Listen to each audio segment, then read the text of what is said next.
How's it going, everybody? Welcome back to the channel. My name is Jason. I'll be your host on this CFL and NFL talk show, Huskies Huddle. In this video, I wanted to do a quick video talking about the recent CFL Combine, the problems I had with it, and just some of the general results that came out of the event.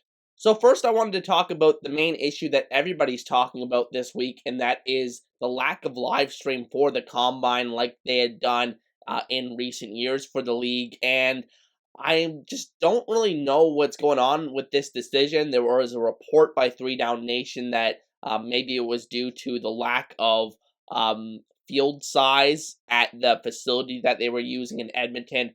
They usually hold it in Toronto or some other place, but they were doing it in Edmonton this year at a different facility that supposedly didn't have the field space to set up a set to set up a live stream. So that could explain part of it. But I think anytime that the league limits the exposure of this draft even further, I think it really hurts it in the long run. I think it really can't cost the league that much to put on a live stream. It just gives us an opportunity to learn something more about these athletes. And that's a big problem with the CFL draft in general. We don't see a ton of information on a lot of these prospects, and the Combine was one of those opportunities for the diehard fans to learn more about these prospects. So it's disappointing from that perspective, and I hope a live stream returns in future years for the CFL. Now, with that being said, there were some differences to the Combine this year. One thing being that it was a longer event. I believe it was about 5 days long, where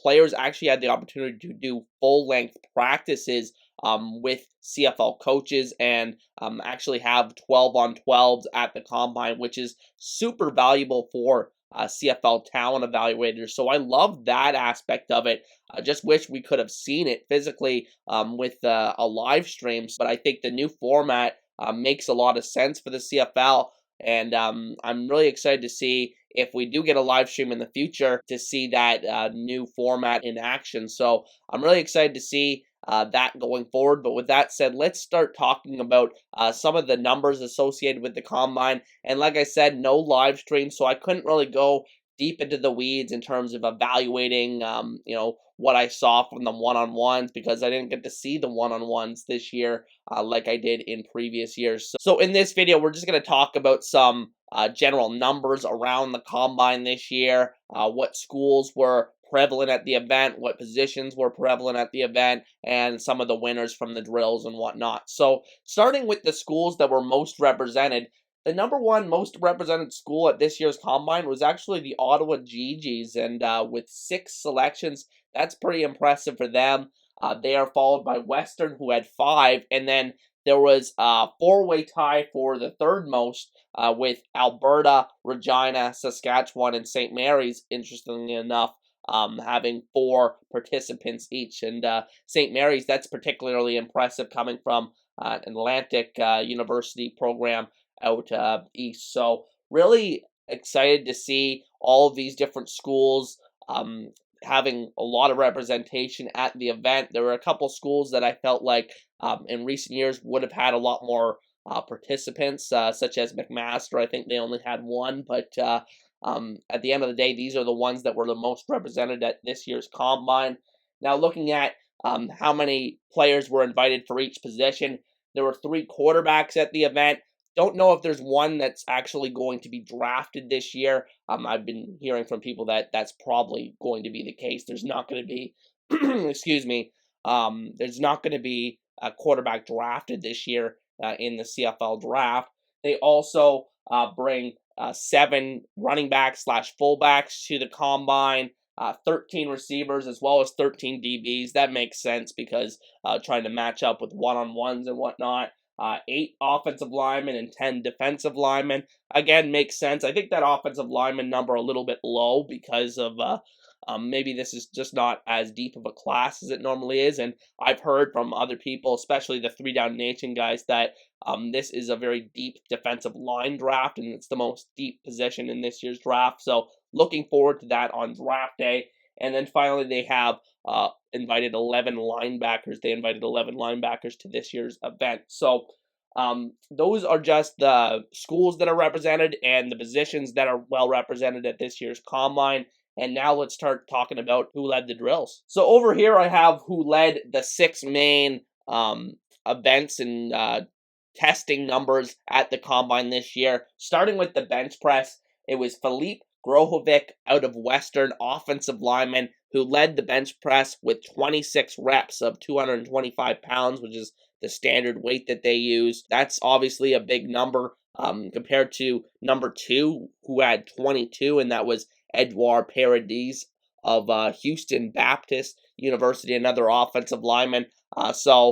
Philippe Grohovic, don't know how much bench press really matters in terms of football. I've always thought it was the most meaningless of all of these metrics here on the board and drills on the board here, but at the end of the day, still impressive that you can bench press 225 26 times. And then in the 40-yard dash, it was Gabriel Apayakubi from York who won the 40-yard dash with a 4.41 40-yard dash. That's legit speedster speed. I think that's incredibly impressive and will grab the attention of scouts. York has been pretty good at producing CFL players in the last couple of years here, despite being kind of a program that's kind of crapped on a lot by a lot of people. So, I mean, it's going to be interesting to see how Apayakubi does in the CFL and how high he gets taken.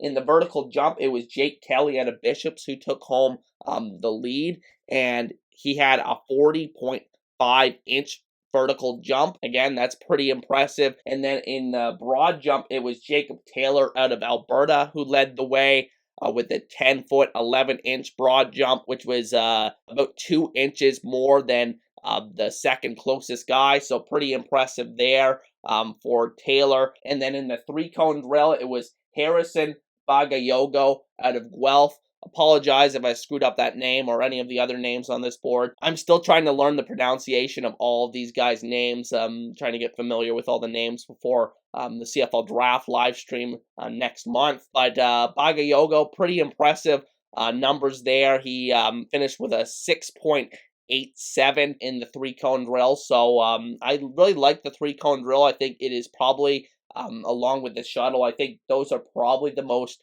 applicable drills that are tested at the Combine, in my opinion. Just, I think change of direction is just so important in football. So it's noteworthy that Bagayogo leads all players in that. And then finally, in the short shuttle, it was Thomas Bertrand Houdon, as I barely fit it in the whiteboard there, at a Delaware State, who led the way in that drill. He had a 4.16.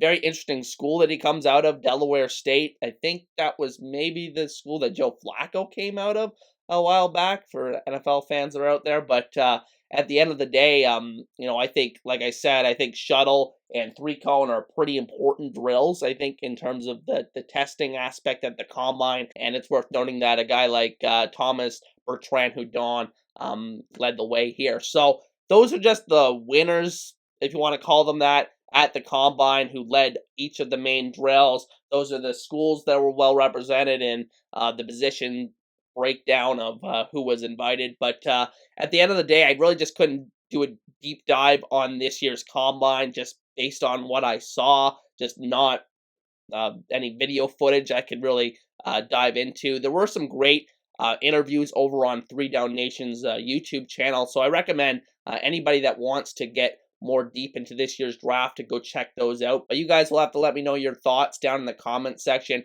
Would you guys like to see a live stream? Would you like to watch it even if there was one?